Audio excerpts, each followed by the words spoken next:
García Barzarate, que es economista y a quien ya saludo. Pepe Enrique Segas, buenas tardes, ¿cómo te va? Muy bien, ¿cómo estás, Enrique? Bien, ¿Cómo gracias estás? por atendernos, ha sido muy Placer. amable. Bueno, como quería hablar un poquito del mercado global, mercado internacional, o sea, un dato que no escapa a la realidad de la Argentina es que Argentina tiene shocks propios y shocks comprados, digamos, que vienen Sí, de la situación internacional. Algunas de las cosas que podríamos achacarle hoy a lo que está pasando en el mercado local tienen relación obviamente con el mercado internacional. Primero fueron los efectos que ese mercado tuvieron sobre la moneda de Brasil y sobre las monedas regionales y sobre el precio de los commodities. Y ahora está el amigo Trump, ¿no es cierto? Que le así ha es. puesto un ruido, bah, vos me corregirás, qué sé yo, vos sos el que sabe, pero digo, por lo menos para mí le ha puesto un ruido fenomenal a toda esta historia. Así que, ¿por qué no Así es. empezás por Sí. contarme un poquito cómo está? Describime un poco qué es este mercado de capitales del mundo, o por lo menos de Estados Unidos, con el que estamos conviviendo. Bueno, Trump supone un cambio muy agresivo, muy ambicioso, Ujú. que impacta en los mercados de capitales, que impacta directamente en la economía de Estados Unidos y del mundo, y yo diría que va más allá porque viene Trump con algunas novedades. Yo diría la agenda de Trump era complicada en su primer mandato, Ujú. pero Trump no tenía experiencia, era más cauto, temía equivocarse. Se rodeó de gente, por ejemplo, el secretario de Estado, el presidente de Exxon, de gente que le ponía algún freno, Ujú. lo disuadía, o le decía que sí, pero después no ejecutaba lo que Trump quería hacer. Y Trump se medía también y usaba la bolsa como referencia de la calidad de su gobierno. Si uno mira comportamiento de Wall Street a lo largo de todo su gobierno, uno ve la bolsa subiendo casi siempre, Ujú. y eso para Trump era una medida de la calidad de su gestión. Ese era el Trump del primer mandato. El actual es muy distinto. La Ujú. agenda no ha cambiado tanto, pero tiene algunas innovaciones, como las demandas territoriales, que son muy agresivas, muy fuertes. Ujú. Pero lo que más cambió es que Trump está más confiado en sus capacidades, supuestamente conoce Washington mejor y se ha rodeado de gente muy leal, que no le objeta, que le dice que sí, que lo deja hacer.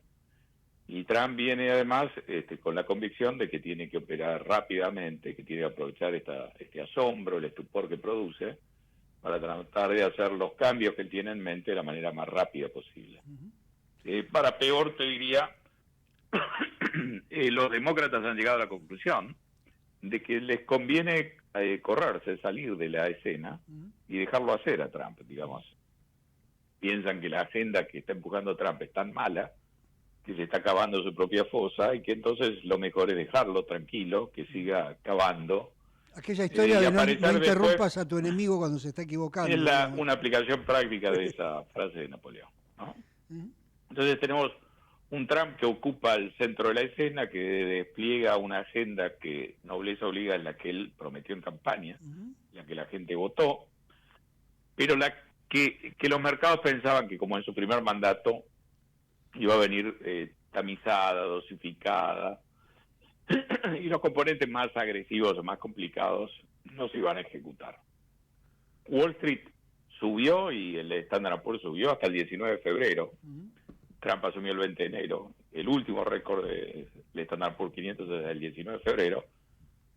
Hasta que Trump mostró que su prédica, por ejemplo, de aranceles, él estaba convencido de ejecutarla. Cuando la bolsa se dio cuenta de que esto venía en serio, a partir de ahí se cayó un 10%.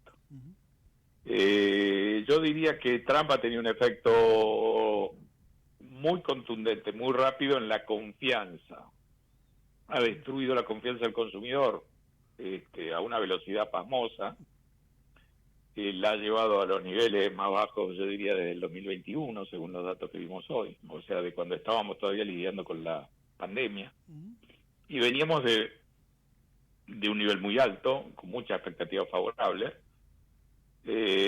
Ha catapultado, yo diría, también las expectativas de inflación del consumidor, ha frenado la toma de decisiones del empresariado, que también pierde confianza, porque la agenda de Trump no es una agenda que despierte mucho entusiasmo, Ujú.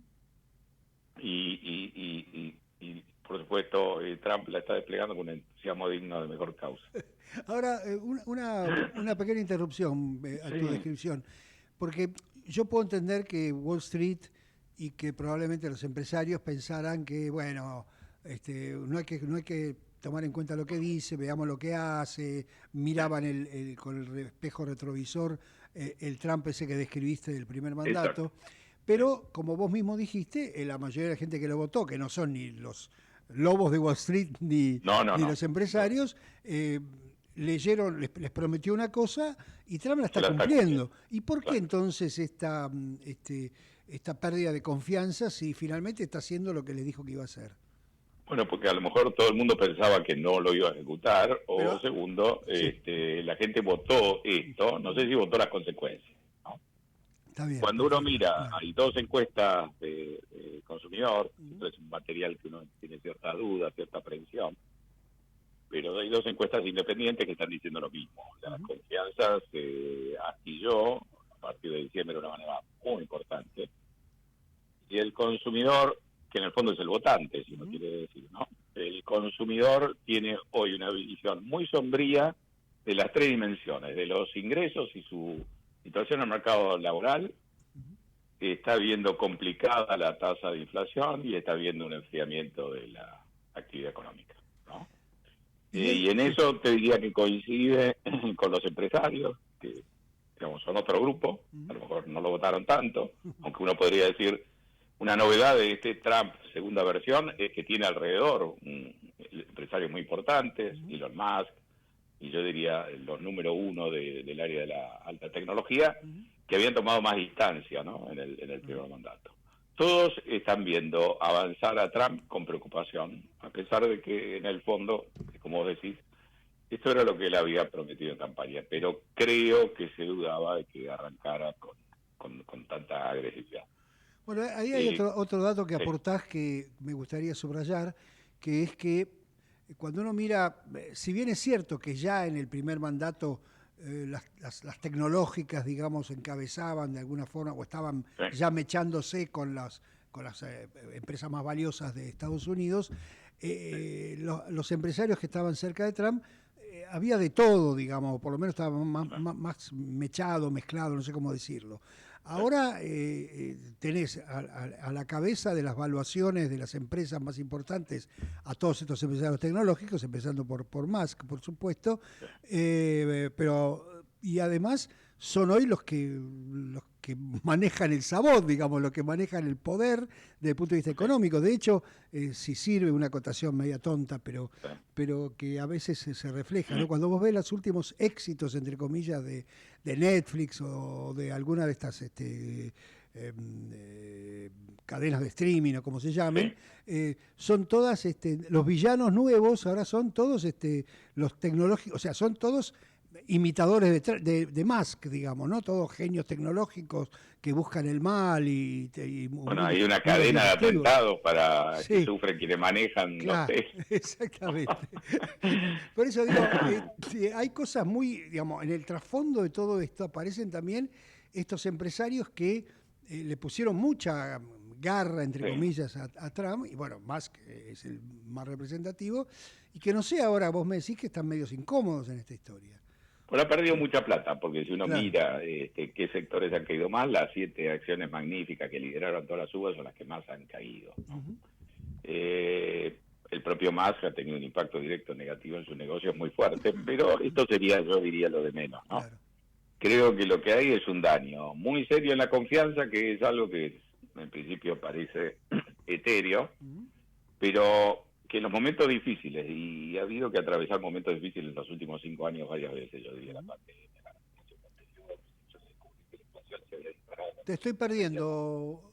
Sí, te Ahí está, diría que hay sí, muchos sucesos que sí. hemos atravesado sin costo real, porque la confianza en los momentos difíciles no aflojó, se Mm. sostuvo.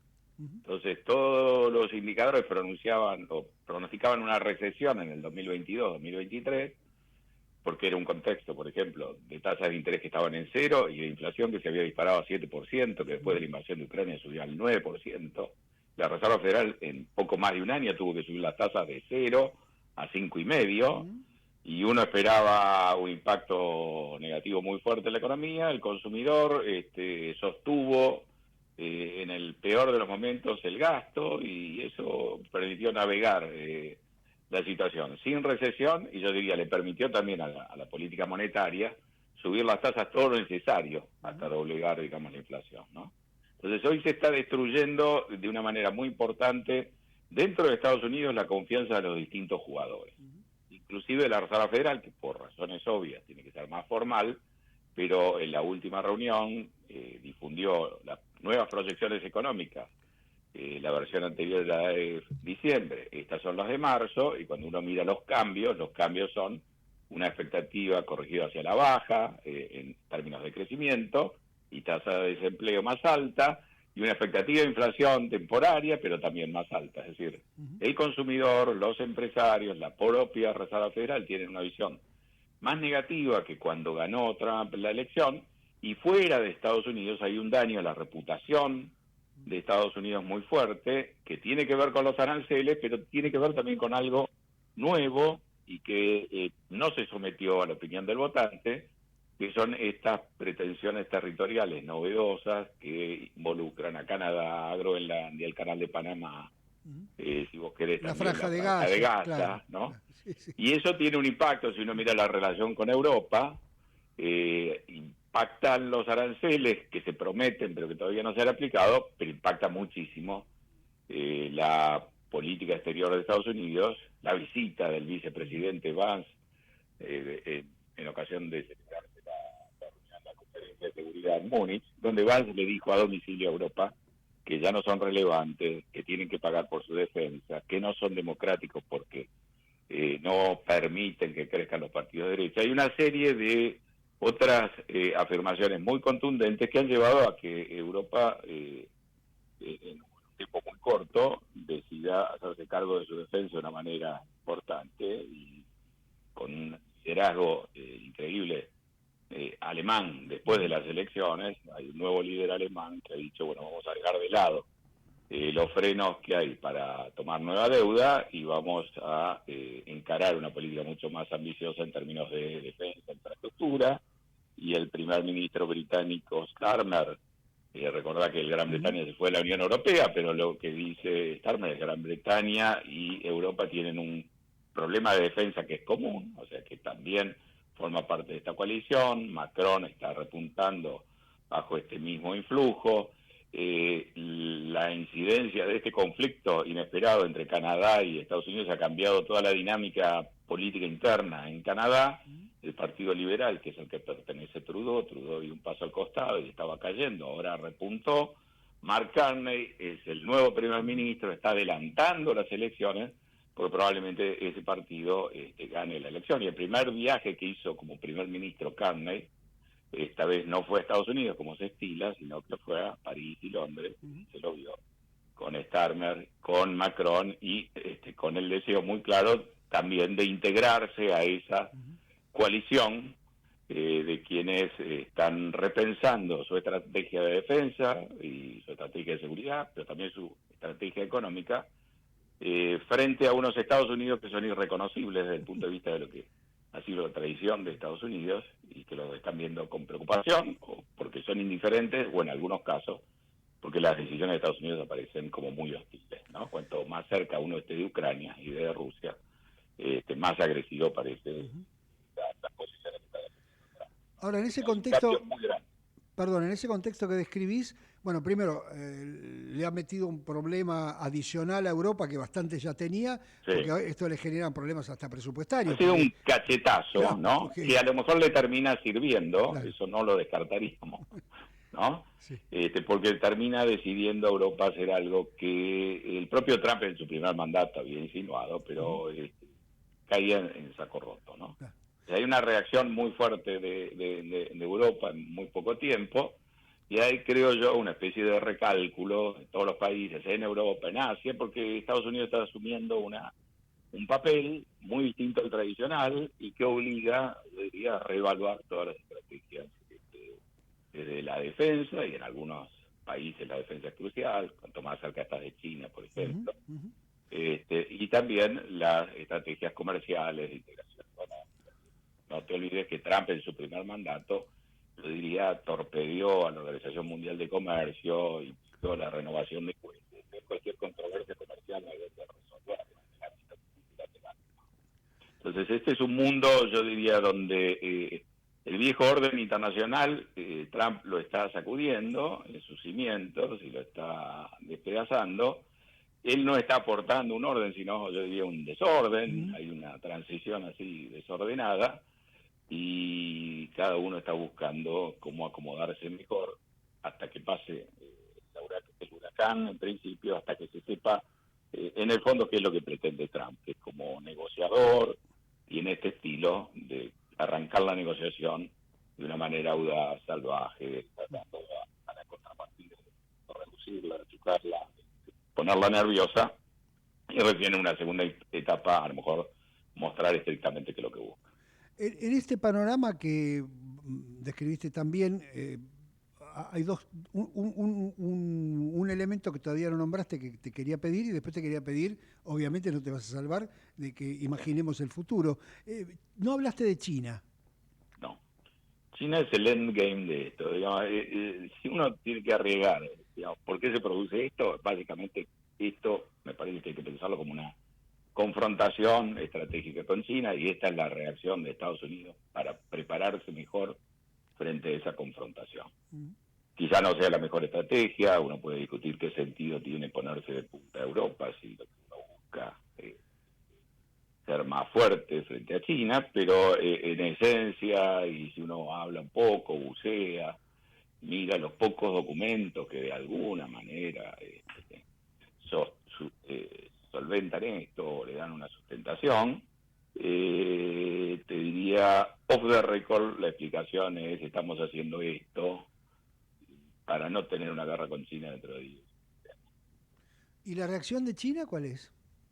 La reacción de China es muy oriental, ¿no? Es el silencio, es muy firme. China ha dicho que está en condiciones de librar una guerra comercial o en el terreno que sea contra Estados Unidos. Se sabe el destinatario de todas estas políticas. Trump creo que fue el primero en visibilizar esta confrontación en su primer mandato, tomó muchas decisiones que luego la administración Biden, en lo que tiene que ver con esta confrontación con China, mantuvo o agravó, digamos, los aranceles que aplicó Trump en su primera etapa, su primer mandato contra China. Biden los mantuvo y algunos los acrecentó, por ejemplo, para importar vehículos eléctricos de China. Te estoy perdiendo de nuevo, Pepe. Sí, a ver ahora. Ahí está perfecto. Que decía que para importar un vehículo eléctrico de China hay que pagar un arancel, había que pagar con Trump del 25%. Claro. En mayo del año pasado, Biden lo llevó al 100%. Claro. Entonces, tenés esta confrontación que a veces es muy visible y a veces es el telón de fondo. Si vos te preguntás, ¿por qué esta obsesión con Groenlandia, con Canadá, con el canal de Panamá?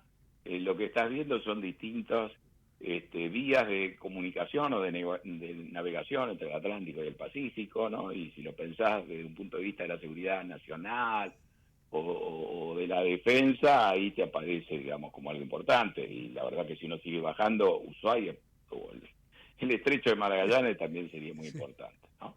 Entonces, tenés esta confrontación con China. China se sabe que es el destinatario de esto. China ha cambiado, digamos, la respuesta en el terreno económico de una manera que es muy importante. En 2018, que fue cuando Trump, en su tercer año de gobierno, aplicó los aranceles fuertes contra China, China replicó en el paquete de represalias con una depreciación muy fuerte del yuan.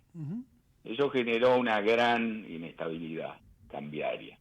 La sorpresa, yo te diría, una de las sorpresas que hemos visto en este periodo es que China ha absorbido aumentos arancelarios de 20 puntos, ¿no?, porcentuales sobre los que ya tenía acrecentados con Biden y no ha tomado, digamos, ninguna represalia en el terreno cambiario. Si lo hubiera hecho, estaríamos, creo yo, en una situación de crisis cambiaria internacional muy fuerte y eso haría más difícil a Trump insistir, ¿no? Entonces tenemos esta característica, yo diría, ¿cuál es la sorpresa acá, sacando o dejando de lado el shock geopolítico o la dimensión geopolítica de Trump, que es muy fuerte?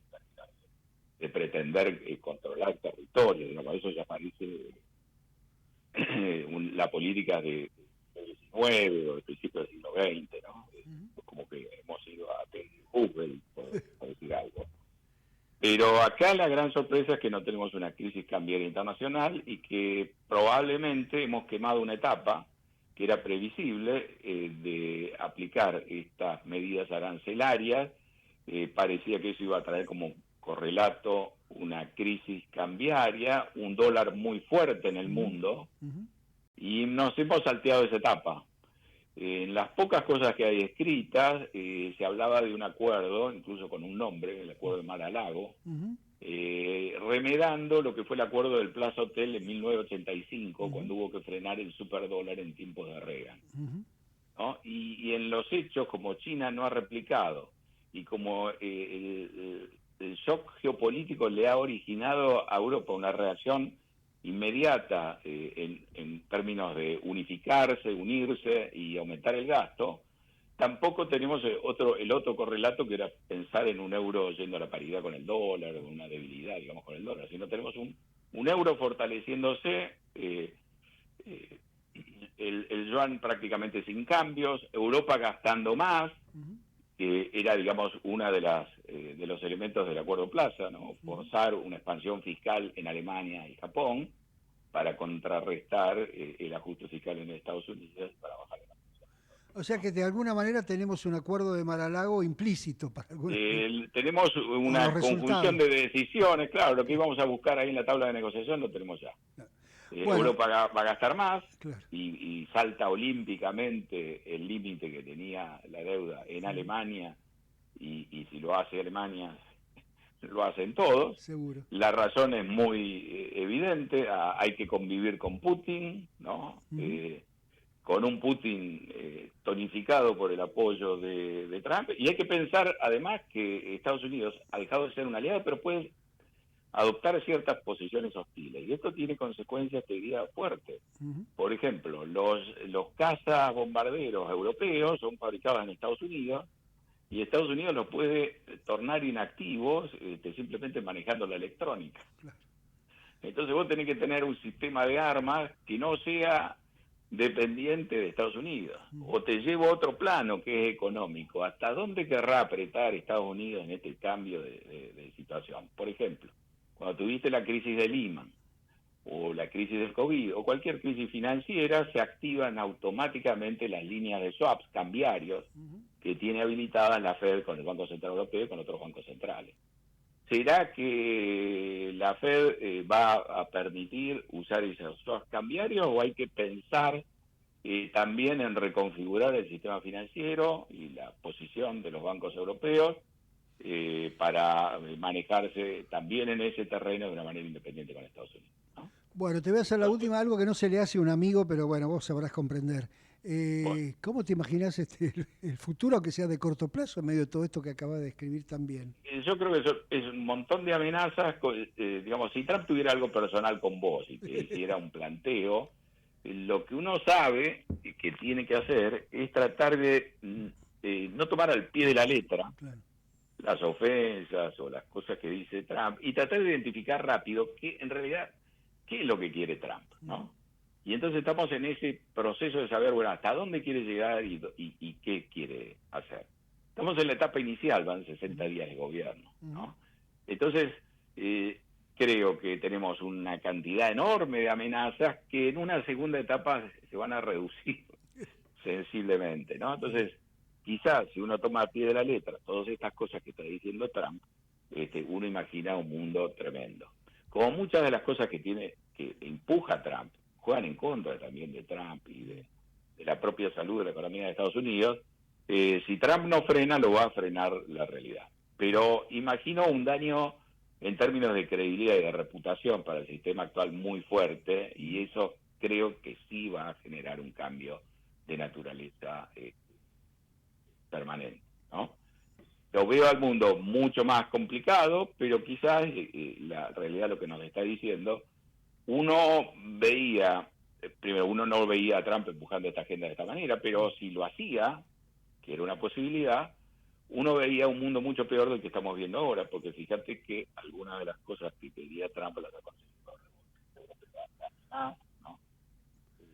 Y segundo, que China no reaccione tan violentamente con la parte cambiaria, pero que también gastando más, y eso, las dos cosas le sirven a Trump, de alguna manera, permiten pensar en una solución que no necesariamente termina rompiendo todo. Pero estamos jugando con fuego sin duda.